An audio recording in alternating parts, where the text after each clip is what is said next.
What's going on YouTube? Star Wars Bursting here back again, and today I'm going to be doing a mermail deck profile. This is considered Tidal mermail, so here we go. First off, 3 Megalo. Megalo is the main card of the deck. You need to pitch this and two other water monsters to get their effects, and then you can get an Abyss Spear by it because we don't run Abyss Wall. It's really dead in this format, and especially the new kind of deck build that released, the Tidal that we run. So. 3 Tias. Tias is such an amazing card. You can pitch it to search for a mermail, level 4 lower mermail monster. And then whatever you pitch, you can normally get their effects. Really good. Same thing with Lind. When Lind gets sent down to the graveyard, from the field to the grave, you can get her effect, especially summoning a card such as Pike. You use the effect of Pike to search for another one of her, and you get the effect of whatever you pitch to use it. Really good. Of course, we have 1 lead, and I play 1 Moon of Glacia. The reasons why is because we can really fill our graveyard fast with water monsters, so this card is basically never dead when I do draw into it or when I do search for it. So yeah, that's it for our beaters. Now to our other monsters, we run 3 Pike. Pike is such an amazing card. You can summon it, and then like I said, you can search for Lind or whatever. You normally do different kinds of plays depending on what you have in your hand, so I can't really say what you go into. So 3 heavy infantry. Eve Swarms have a really bad matchup against this, and we need to destroy Ophion. We also run 2 breakthrough skill that deals with stuff like Draco Sack or Ophion, stuff that cannot be destroyed, such as like Mechaphan Beast in general. So, but who runs that deck, honestly? Just problematic cards. 3 Trigoons. Trigoons is the main monster of the deck. Basically, you pitch it to search for a Sea Serpent card, and basically half our cards in our deck are Sea Serpent, so you can search for whatever you want. You can search for Moon of Glacia if you don't have it already, and let's say you can special summon it as soon as you search for it. So, honestly, really good. 2 Goons, or I don't know how to pronounce it, sorry. You pitch it by water monsters affected, then you can special summon a mermail.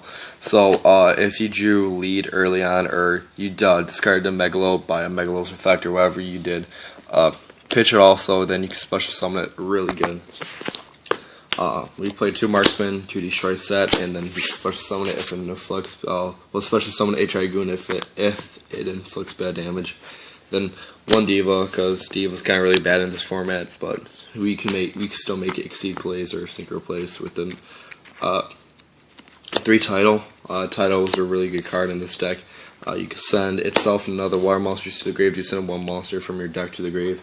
Basically, whatever you send from your deck to the grave, you get their effect, and then whatever you pitched with her effect, you get that effect also. So really good. Level 7 goes into Giles and Big Eye, whatever you can. Spams out. Really good. Of course, we play 1 stream just in case we want to get out Tidal faster. We don't play 2. 1's really good. For our hand traps, we have 2 Valor and 2 Maxi.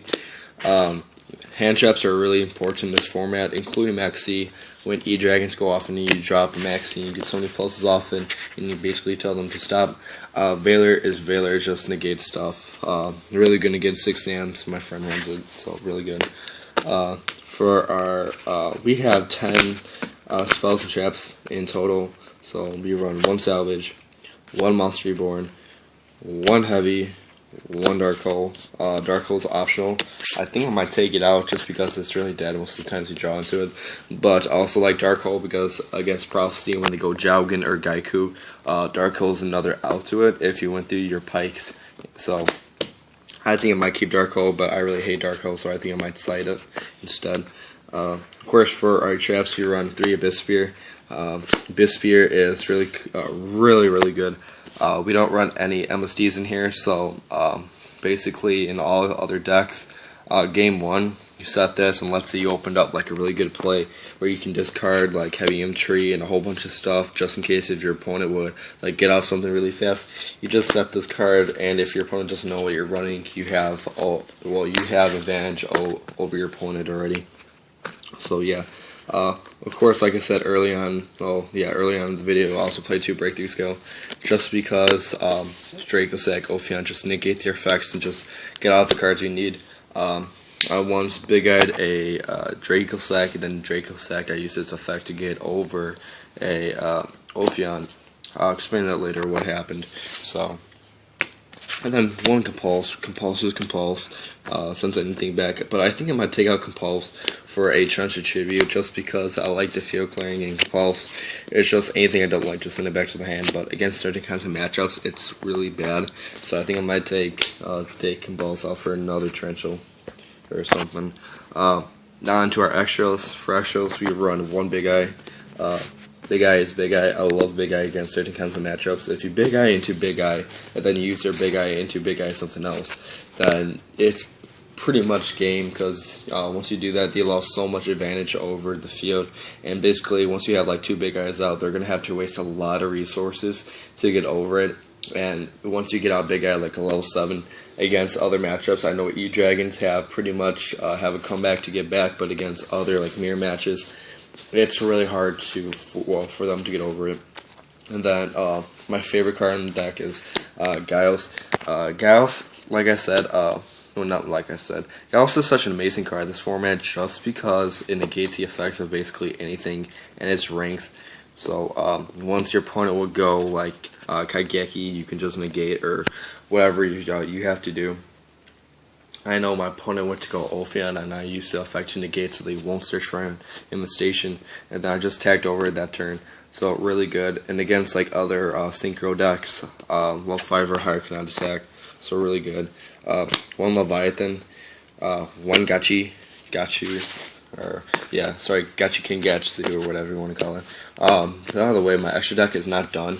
I got this deck at Nats, as you see my mat. I absolutely love this mat. I got it with my invite. So, like I said, my extra is not completed. I traded everything else to get this, and then this is what I got with it. So basically, Cataster, Crimson Blader, DeLorne, Gundineer, and then we have one Armory Arm. This is our main exceeds that we go into. I am trying to, well, I'm going to pick up a Draco Sack next week when both my parents get paid.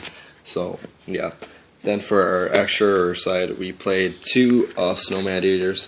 I like Snowman Eaters just because you can set this, and then if Ophion attacks, it's flipped, and then you can destroy Ophion. I like setting this into decks that have a hard time or have a really good matchup against my deck. Just get rid of the problematic cards. Spirit Reaper, I side this into against Evil Swarm because Evil Swarm have a really hard time getting over this. They can go Bahamut, but remember we also run Veilers and Breakthrough Skills. So basically, this is a card that just stalls out the game.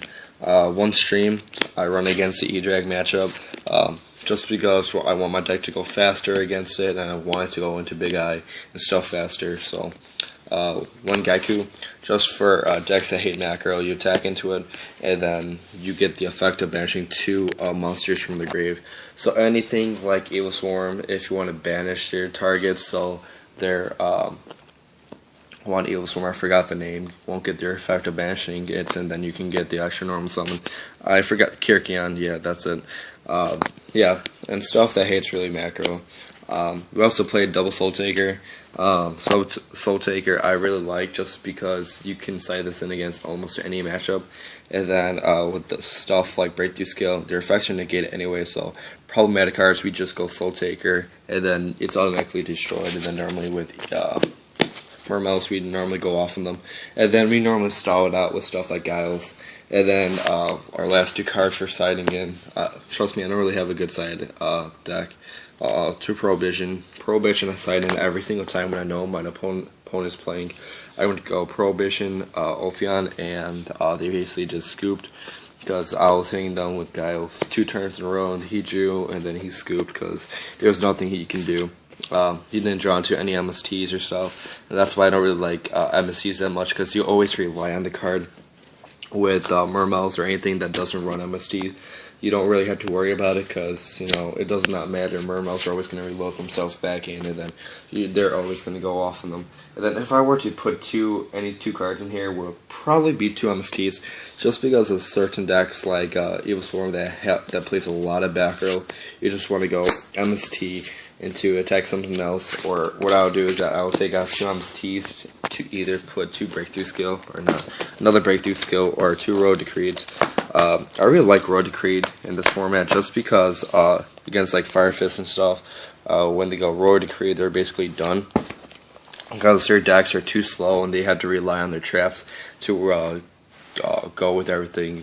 Also stuff like Trigodia to get the level back. Gores, I kind of like Trigodia too because if they have a blaster on field, you can pitch a level 7, then take control of it basically. Really good. I think I might put in Trag instead or something. It just depends on the matchup, like I said. But that's it for my deck profile, guys. Thanks you two for watching, and like always, peace.